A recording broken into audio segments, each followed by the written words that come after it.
जी हाँ, welcome back. आप that short break हम आज के हैं वापस and today we are talking about UK and अभी हम बात कर रहे हैं एंटरप्रेन्योर वीज़ा के अंदर जो चेंजेस आई हैं जो उनकी पॉलिसीज़ में, we are talking about that. जी, और coming back to UK tier 1, उसकी मैंने डेफिनेशन बता दी। डेफिनेशन के बाद ये है कि एक यूके बीए का डिस्क्लेमर जो अभी एक कॉल आई थी वो उसको भी आंसर करता है। An applicant making an application from outside the United Kingdom for entry clearance should go to the visa services website formerly known as UK Visas, www.ukvisas.gov.uk/English how to apply and VEFS। ठीक है जी, इस पे हम दोबारा और मजीद गुफ्तगू करते हैं, लेकिन अभी हमारे पास एक कॉलर है, देखते हैं कौन है हमारे साथ। हेलो, अस्सलाम वालेकुम। वालेकुम अस्सलाम जी, कौन बोल रहे हैं, कहाँ से? My name is Awais, I am calling from Burewala. Okay, आप अपना क्वेश्चन बताइए, सवाल क्या है आपका? I have two question for you sir. Yes. My first question is I want to know about a UK asylum policy, and my second question is, if a person feel never save his life here in Pakistan and the person wants to claim asylum, so is it possible or not? आपको सवाल की समझ आ रही है? आपने excuse me, आपकी आवाज की हमें समझ नहीं आ रही, जरा आराम से बोलिए और बताइए कि आपके सवाल क्या हैं। My second question is, if a person Can you start with the first question, please? Yeah, we didn't get the first question either. तो मैं जानना चाहूँ कि यूके की असाइलम पॉलिसी क्या है जी, सियासी पनाह के मुताबिक, वो उसकी पॉलिसी क्या है वो आप काइंडली बताएंगे। जी जी। और दूसरा क्वेश्चन, अगर कोई असाइलम लेना चाह रहा तो उसका क्या तरीकाकार, क्या वो देंगे, अगर देंगे तो उसका क्या तरीकाकार? Alright, perfect. अभी आपके हम सवाल जो है वो समझ आ गए हैं। Any other question? No sir, thank you. Okay, thank you so much for calling and now we got his question straight के asylum के बारे में बेसिकली वो पूछना चाह रहे हैं and we've talked about asylum a few times but I think उन्होंने पूछा है so it will be asylum जो है उसको कहा जाता है सियासी पनाह। सियासी पनाह में बहुत सारी वजूहात शामिल हो सकती हैं, स्टेट की, टेररिज्म की, डोमेस्टिक वायलेंस की, कोई भी ऐसी वजह जिसकी वजह से आप ये समझते हैं कि आपकी ज़िंदगी महफूज नहीं है, उसकी बुनियाद पे आप किसी भी मुल्क में, जो ऐसे मुल्क हैं उनमें, उनके सफारत खानों में भी जाके आप अप्लाई कर सकते हैं। लेकिन बज़ाहिर ये देखा ये गया है कि कोई हाई प्रोफाइल केस अगर है तो उस सूरत में तो आपको सफारत खाने में जाने का फ़ायदा होता है और ये इमरजेंसी बेसिस पे होता है, और कुछ लोगों ने लॉन्ग टर्म के लिए भी अप्लाई किया होता है उस बेसिस पे।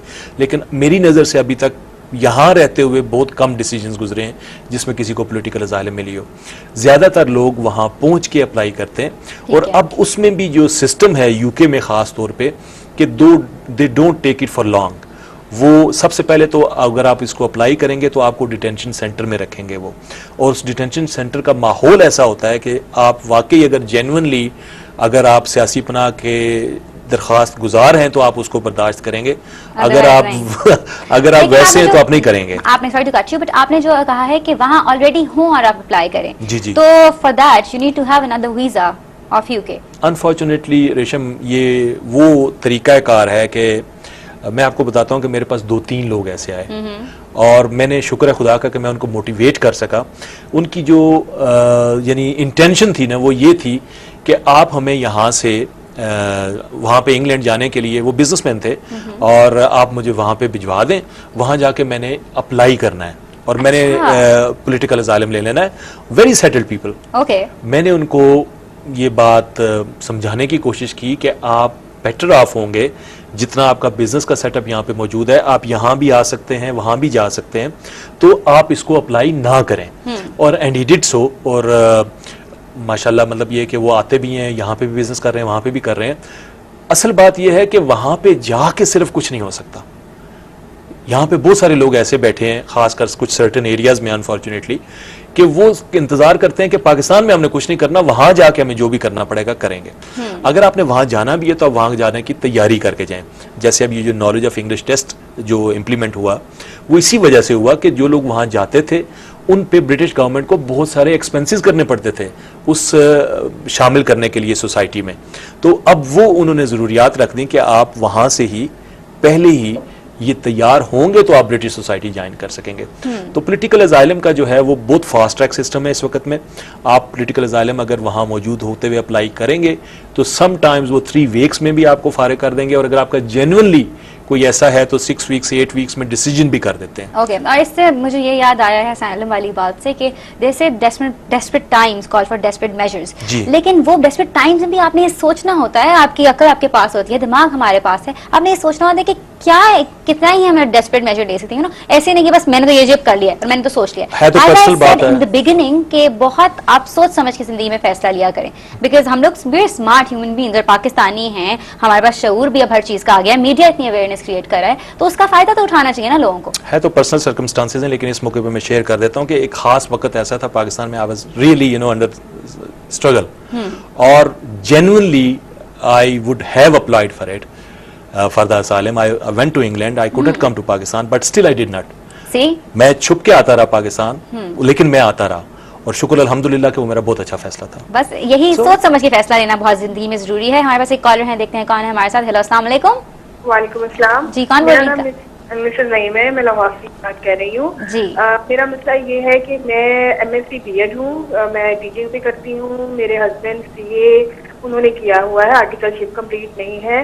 अब हम लोग कनाडा शिफ्ट होना चाहते हैं, तो कनाडा के लिए एक तो आप हमें बताएं कि हम लोगों को क्या क्राइटेरिया होगा, और दूसरा मुझे ये बताएं कि कितना खर्चा आ जाएगा कि हम यहाँ से वहाँ शिफ्ट हो सके और वहाँ पे अपनी न्यू लाइफ जो है वो स्टार्ट कर सके। ठीक है जी। Do you have some questions for her? जी ठीक है। इसके लिए फर्स्ट स्टेप तो यही है कि we need your data, exactly we need your information. Once you send us the data, we have 4 countries or 5 countries at the same time assessments, यानी Australia की असेसमेंट हो जाती है, कनाडा की असेसमेंट हो जाती है, डेनमार्क की असेसमेंट हो जाती है, न्यूजीलैंड की असेसमेंट हो जाती है, और यूके की भी, इस पॉलिसी में जो लोग आ रहे होते हैं।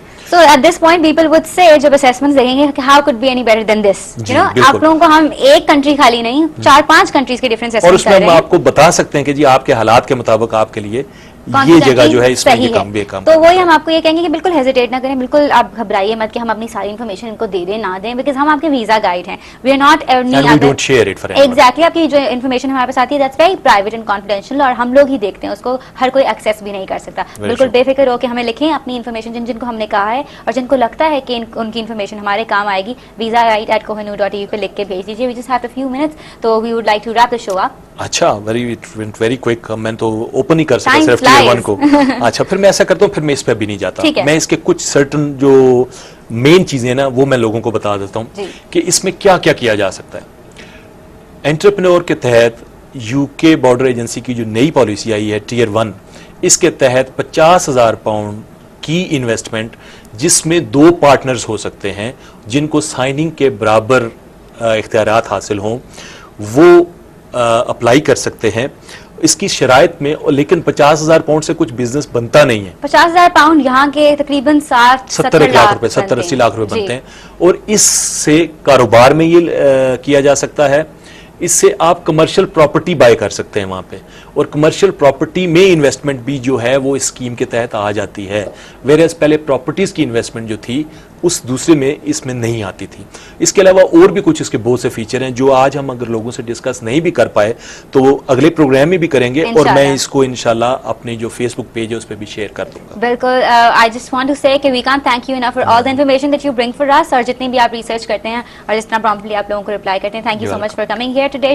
और आप लोगों को मैं ये कहूंगी कि आप लोगों का फीडबैक हमें बहुत अच्छे तरीके से मिल रहा है, एंड वी अप्रिशिएट दैट। आप लोग शो को पसंद कर रहे हो। आपको मैं ये कहूंगी अगर आपको लगता है आपका केस हम लोग तक जब पहुंचेगा तो हम आपकी मदद कर सकते हैं, जो कि हम हमेशा करने को तैयार हैं, तो आप हमें लिख भेजिए visa@kohinoor.eu पे। और मेरा जो मैसेज आप लोगों के लिए है, आपके लिए जो पैगाम है वो ये है कि अक्सर जिंदगी में जब आप सक्सेस की तरफ जा रहे होते हो तो बहुत सारे ऐसे लोग होते हैं वो ऑब्वियसली आर जेलस, लेकिन वो आपको तनकीद जरूर करेंगे, क्रिटिसिज्म जरूर करेंगे। क्रिटिसिज्म एक्सेप्ट करें, देखें कौन क्या क्रिटिसाइज कर रहा है। अगर आपको लगे कि क्रिटिसाइज सही तरीके से किया जा रहा है तो अपने आप में बदलाव लाएं, अपनी आदतों में बदलाव लाएं। लेकिन अगर आपको लगता है कि वैसे ही फजूल में बस कोई तनकीद कर रहा है for the sake of criticising, तो उसको माइंड से निकाल दीजिए, एक कान से सुने दूसरे कान से निकाल दीजिए।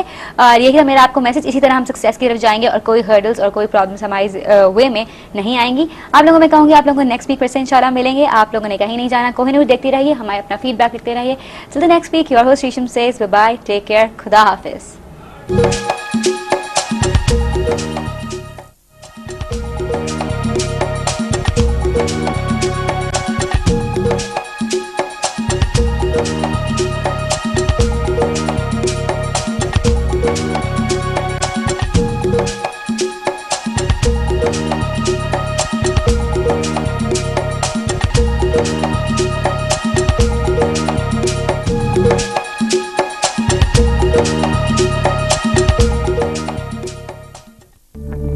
Kohinoor presentation.